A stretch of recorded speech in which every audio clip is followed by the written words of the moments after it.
Hi all, and happy Autism Awareness Day, 8 days late.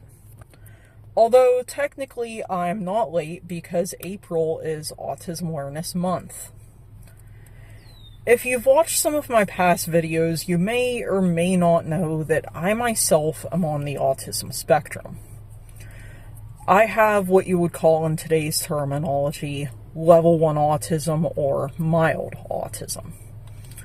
I was diagnosed with it back in 1995 or 96. I was a toddler, so I don't personally remember. But I've had the diagnosis for quite a while of my life, and I've known about it since I was around 8 years old when I asked Mom one day, "What's wrong with me and why can't I make any friends?" Which is whenever I learned one of the most famous, I guess, hardships, you should say, that comes with autism, which is social skills tend to be a little bit weakened. You have a harder time making friends. This is something that I experienced. And still to this day I do to some extent, but not as bad. I'm mostly just an introvert now. But at any rate, I thought I would hop on here today to share with you my own autism story, because everybody with autism, or frankly, who knows somebody with autism, has a story about it. I'd like to share mine. I'm going to start with some of the hardships and some of the ways that autism is the devil I know. So I'm going to focus on the devil side first. I've already mentioned that I had trouble making friends as a kid, so I'm going to breeze past that because that's self-explanatory. Now, this second thing. I didn't know that this was caused by my autism until more recently. I've been having to do some research and digging on this for a few years to really understand what was going on. I have quite a disability in reading. So whenever I try to read something, even a basic preschool level word like cat, dog, couch, I don't know what a cat, dog, or couch is unless my brain is able to translate the word into an image. And I have to get a movie playing in my head as I read, or else everything is lost on me. This is why when I attempt to read something, I have to go back not once, not twice, but a minimum of 6 to 7 times. So what I have to deal with when I'm reading, and imagine your standard 20-page reading assignment in college or even high school, and they want you to read 20 pages within a week. To a lot of people, this would be maybe a moderate walk, or even to some, a breezeful Sunday stroll. But for me, this is one of Rocky Balboa's workouts. Level of tough and exhausting. So, I have to translate every word, get an image playing, keep the movie going, and even the smallest distraction can make me lose my place, lose focus. Then I have to find where I cut off and resume the movie. And that's at the best of times. However, let's say I stumble across a word that I do not know. I have to pause what I'm doing, look up the definition of that unknown word, try to work in the context of what was around it. Try to replay that part of that movie specifically that I had playing in my head before I was interrupted by the word. Try to apply it to the definitions that I find online. Try to figure out which definition online is the most useful and or relevant to what the situation is that I'm reading about. Then I have to go back, apply what I just learned, play the movie I just learned, replay the movie that I had playing before, integrate all of it, go back to the place that I mentioned before, because then I'm going to have to refine my place. But it's very exhausting, and it happens quite a good bit.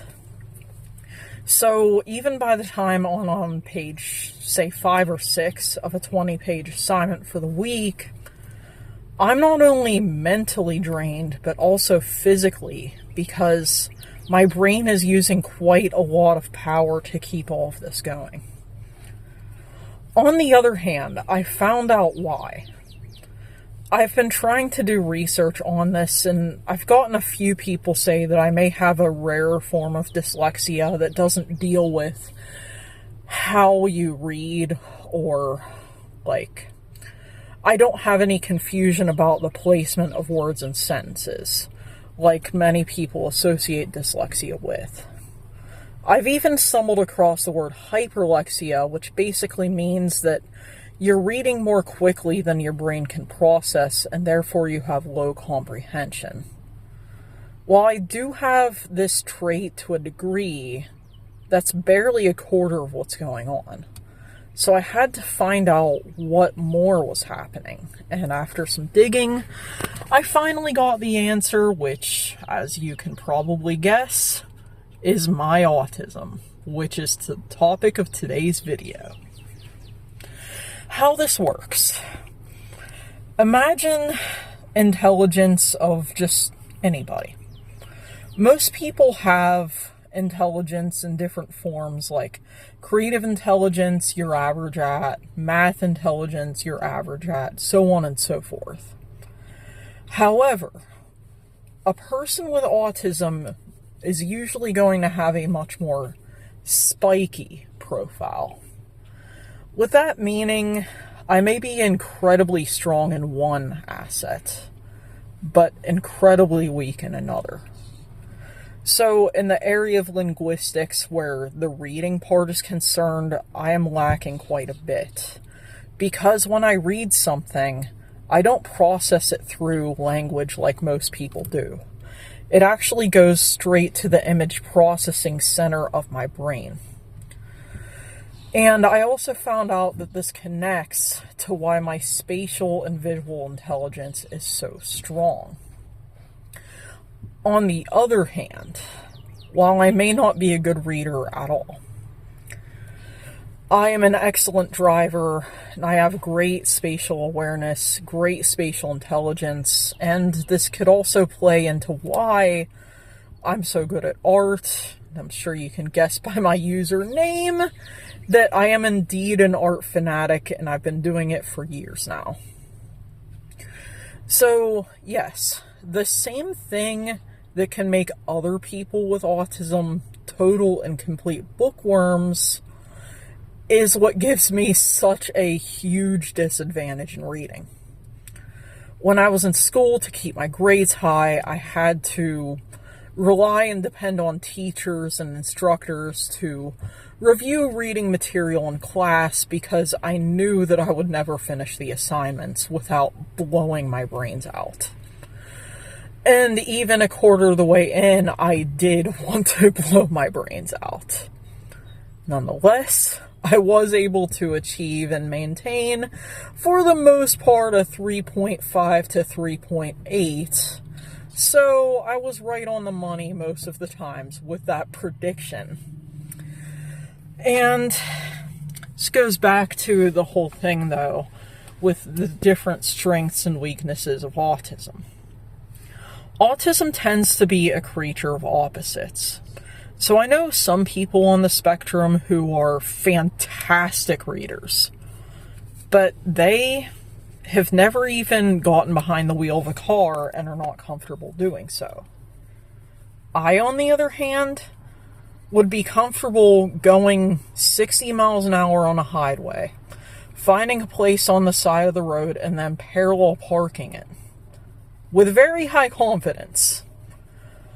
But that's because I have high spatial awareness, and I'm able to do such things and be able to just do all of the reasoning skills, spatial reasoning skills that's required in driving.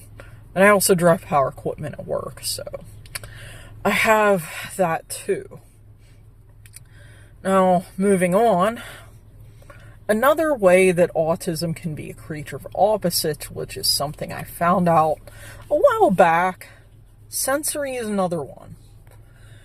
And a lot of people with autism have over and or undersensory. Oversensory is the more common one, and that is the one that I have.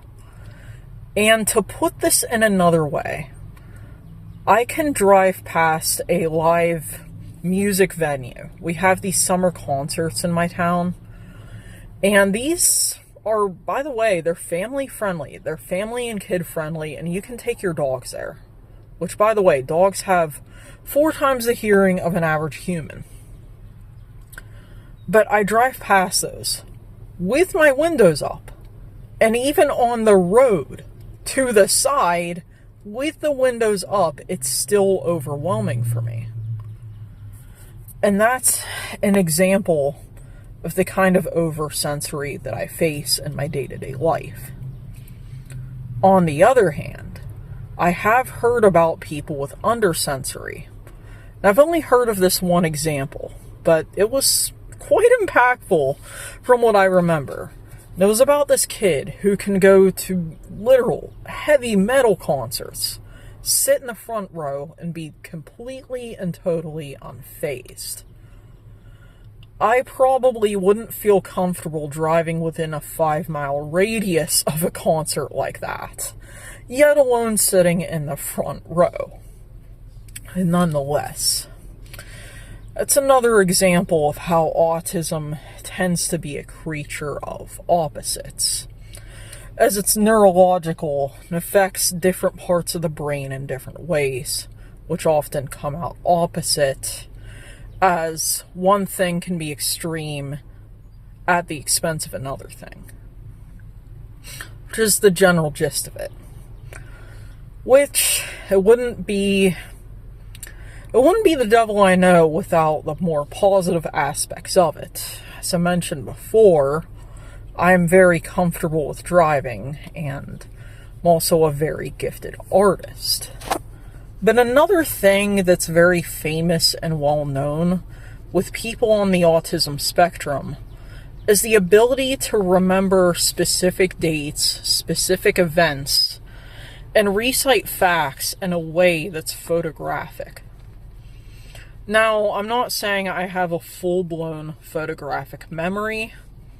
That would be, I could literally remember every second of my life, what I was wearing every single day, and what I was doing at all times. But that's not the case. In this instance, I have what you would call more of an idyllic memory. So I can recite certain things that have happened before, certain dates, even days of the week, yada yada. And here's an example of that. April 1st of 2005 was a Friday. I was 11.65 years old, and I was excited because I got to go home for the weekend. I was wearing jeans, white sneakers, a pink tie-dye top, and at 7 p.m. the movie Finding Nemo came on, and I was sitting in the blue recliner. True bliss. Finding Nemo is my second favorite movie of all time. And to answer the question that I know you're all asking, my first would have to be Back to the Future. But moving on, I wanted to share some of the things that I experience in my own life with autism. Now, keep in mind, this is only my story, and I'm only one of millions of people around the world who experience this. And even more people who experience it through somebody else, such as being a friend, sibling, spouse, you name it. And I also wanted to touch base with being mindful of other people, because I found something more recently online, a trend with autism in the communities that I'm finding a little bit concerning as of late. And this is how people are willing to talk over each other and just not listen anymore. Now, granted, this is something that applies to basically everything in life. This can be people talking about their own experiences with, say, I don't know, high blood pressure, their love of running, anything, even interests, hobbies, health conditions, you name it. The communities online are becoming quite divisive, and while I am glad that we live in a time where autism is so widely accepted and acknowledged, I want to point out that we should always be mindful of others. Because recently I found myself in a position online where somebody tried to make me look ignorant and just almost like a jerk. It wasn't what I was going for. But I saw a post online saying, yes, people with autism can drive. And in my case, as I've expressed, I can. And I do every single day. And I mentioned that in a comment. I even said that there was one time I had a coworker who asked who brings me every day. And I was so confused by the question, I had to ask what they meant. And they said, well, you have a driver, right? And I'm like, no, I don't. I was legit confused at the time, and I had no idea why they would assume that I need a driver because I have autism. And somebody commented, getting very angry with me, saying that I clearly don't understand the lives of people with more severe forms of autism. But that's just it. I do. I was talking about my own experience and my own life. I wasn't trying to say that people with level 3 autism can drive, because I'm sure most of them cannot. And I wanted to say, this is an example of how nowadays, even people who share a similar goal in the same community often find themselves fighting over something that they're supposed to be supporting and uniting over. And while this is my own personal story, I know this is not yours. If you or somebody you know has autism, I'd love to hear about your story. And you can share it in the comments with me. And I'd love to engage with some of you. And with that, have a blessed day, everyone. Happy Autism Awareness Month.